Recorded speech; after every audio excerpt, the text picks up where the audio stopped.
E ao mesmo tempo você está ali mostrando a marca que você está representando. Por exemplo, está lá fazendo seu café da manhã, seu suplemento, de manhã acordando. E as pessoas querem saber o seu lado esportivo e também o seu lado pessoal. Como equilibrar essas duas coisas e ao mesmo tempo pensar no seu treino, no seu desempenho. Porque você é maratonista e triatleta. Estava falando aqui que nada, que às vezes é um pouquinho chato. O Armando sabe como é que é. Você fica lá de um lado para o outro. O Armando sabe bem como é que é. Minha filha é nadadora. É de ladrilho para lá, do lado para cá. Fica muito tempo. Quanto ladrilho, né? 2 horas dentro da piscina e não sei se é o seu esporte preferido, né? Do triatlo tem sempre um que é aquele mais... Com certeza é a corrida, mais né? Com certeza. Então, esse é um quebra-cabeça, assim, é difícil mesmo, porque eu comecei com a corrida porque eu tive compulsão alimentar, né? Nesse meio do período, assim, que eu comecei a trabalhar com rede social, era muito voltada à estética, ao shape. Eu me vi com um distúrbio alimentar, porque eu sempre fui muito radical no que eu ia fazer, e ganhei peso. E aí, em 2019 para 2020, eu mudei para o Rio e falei, vou começar a correr para perder peso. E aí, a corrida se tornou um grande alicerce, assim, para mim. Um lugar onde eu me encontro, eu me perco, eu me encontro.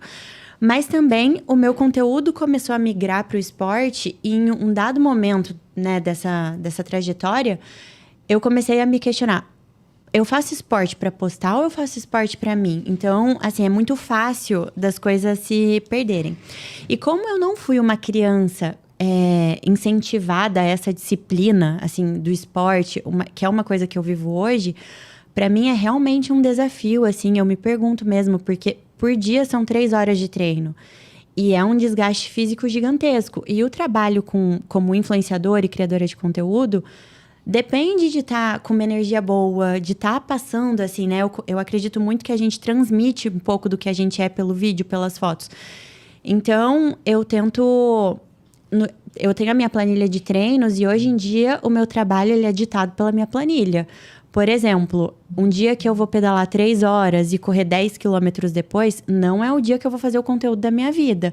Então, geralmente, eu deixo a segunda-feira para a parte mais burocrática, de bater todos os e-mails, fazer alinhamento com a minha assessora, mais organizar, assim mesmo, como vai ser a semana. E aí, quarta ou quinta é o dia que eu costumo produzir os conteúdos. Então, assim, terça eu escrevo os briefings, né? Tipo, os direcionais para facilitar mesmo. E quarta e quinta, que são dias que eu tô geralmente mais de bom humor, são os meus dias mais preferidos, assim. São os dias que eu tiro pra ficar um pouco mais arrumada e tentar gravar o máximo possível que eu consigo. Mas é óbvio que tem momentos, assim, que eu tenho que reduzir o meu treino, porque eu não tô dando conta. Hoje em dia, como eu tenho metas muito ousadas no esporte, principalmente em relação a maratona e triatlon, né? Hoje eu treino para alta performance, eu acabo tendo como prioridade o meu treino. Então, eu vou acordar e a primeira coisa que eu vou fazer é tentar entregar pelo menos 2 treinos. Mas você não acha que, por exemplo, quando a pessoa faz o que você faz, sendo influenciadora, porém fazendo esporte e sendo uma expoente do esporte como você é dentro das suas categorias que você se propõe a ser, você não acha que isso traz uma verdade muito grande e ajuda até mesmo com os seus influenciadores? Sim, eu acho que ajuda. E até sobre essa questão de seguidores, assim, eu vejo que o meu público é muito pessoas normais que estão querendo mudar, melhorar. E assim, pra mim, imagina, eu fiquei 4 anos com compulsão alimentar. Hoje eu peso 58, eu cheguei a pesar 76. Então eu tive uma frustração enorme me olhando no espelho. Autoestima baixa, depressão. E o esporte, ele revolucionou a minha vida. Não só na parte pessoal mesmo, mas também nas portas que se abriram em relação às marcas que eu trabalho, a parte financeira, a parte social. E muita gente se identifica com isso, né? Por esse momento que está acima do peso, depressão e não consegue começar. E você postando isso, você acaba incentivando muita gente. E até aquela... Sabe, quando você quer dar um passo e aí você se sente estagnado, você começa uma coisa na segunda, desiste na quarta. Então, eu tento compartilhar ali que esses pensamentos intrusivos acontecem para todo mundo. Tem dias, como eu estava falando aqui antes, que tá muito difícil. Eu falo, meu Deus, eu quero desistir de tudo. Tipo, hoje eu não quero vencer na vida. Eu quero perder. Hoje não dá mais para mim. Mas aí eu lembro do meu porquê, eu lembro dos meus objetivos, né? Eu tenho 32 anos, então eu tô nessa fase produtiva da vida. Tá bebê ainda. E essa questão que você falou de... Tem dias que você... Todo mundo, né? Ninguém acorda feliz todos os dias. E a gente vê que mídia social, as pessoas só mostram muito as coisas boas. O mundo da fantasia. O mundo da fantasia é isso. E a derrota, as pessoas não postam, não mostram, né? E aí fica um mundo que, às vezes, não é real. Eu tento fugir um pouco disso, sabe? Eu acho que eu tenho tentado construir para minha vida um ciclo virtuoso. Então, realmente, na maior parte dos dias, eu tô muito alinhada com o meu propósito. Tipo, corpo, mente e espírito, eles estão alinhados. Mas, assim, teve... Por exemplo, vou colocar numa competição. Eu me preparei um monte para fazer a meia maratona do Rio ano passado. Tinha uma meta que eu tava super confiante. E eu quebrei no quilômetro 4. Foi horrível. Assim, frustrante. Tava torta, acabada. E aí, eu cheguei em casa e falei... Eu não vou aqui vir falar, a superação não, porque eu tô frustrada, eu tô chateada, foi um dia ruim. Mas eu finalizei o que eu me propus a fazer. Era chegar na linha de chegada, independente de como eu tava me sentindo, eu fiz.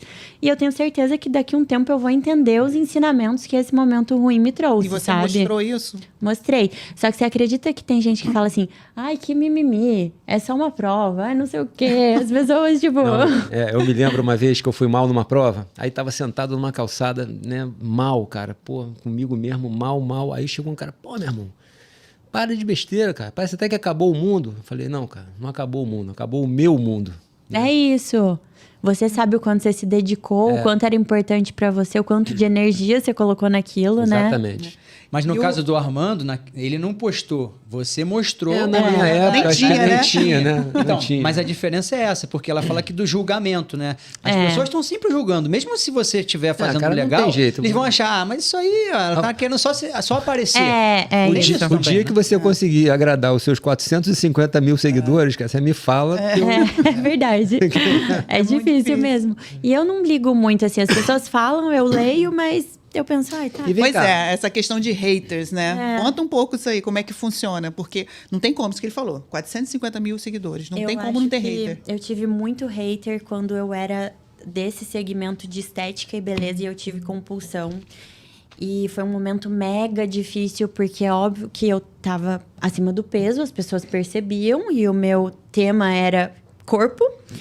E aí eu postava e as pessoas falavam, que ridícula, você tá gorda, o que você tá postando malhando? Mas falava isso mesmo? Falava, muito, era muito, assim, faziam fakes, eu até entrei com um processo de boletim de crime virtual e tudo mais, tinham pessoas que me perseguiam, assim.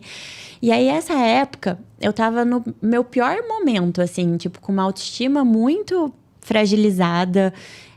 Eu fiquei quase um ano sem sair de casa, porque conflitou com o meu último ano de faculdade. Então, eu super de mal comigo mesma e tendo que me formar, eu falei, quer saber, eu vou ficar um ano, tipo, em casa, sem aparecer, com um pouco de fobia social. E sem postar nada. Não, eu postava, porque eu tinha as marcas que eu ainda era parceira e que elas não ligavam se eu tava acima do peso ou não, entendeu? Não era o que elas pediam pra mim. Então, eu tinha que me expor ali ainda. Mas eu tomava hate direto. E aí, uma seguidora me mandou um texto que eu lembro até hoje, que ela falou assim, você só se ofende com ofensas se você não se conhece. A partir do momento que você sabe dos seus valores, você sabe da sua intenção, você não se ofende com as críticas. Então, depois disso, assim, girou uma chave na minha cabeça que todo o hate que eu levo, hoje em dia, é muito menos, graças a Deus. Mas eu penso, se a pessoa tá oferecendo o que ela tem, cada um dá o que tem dentro de si. Não é sobre mim, é sobre ela. Isso é importante para as pessoas que estão querendo, né, começando nessa vida de influenciadores. Tem que saber que vão passar por isso, não tem como. Hater sempre vai ter e você tem que saber lidar. E o fato de você estar se expondo abre margem para as pessoas acharem que elas podem falar o que quiser para você. Porque a internet dá essa coragem, né? De você criticar o outro. Verdade. E assim, eu falando uma atitude minha. Tem pessoas que eu adoro acompanhar na internet, que eu amo o conteúdo, mas tem outras que eu não gosto. Que eu olho e falo, nossa, mas daí é eu ir lá, mandar um texto ofendendo a pessoa. Gente, é só parar de seguir. É isso que eu ia falar. Não gosta, para de seguir, né? Parece que essas pessoas são profissionais disso, de querer ser desagradável.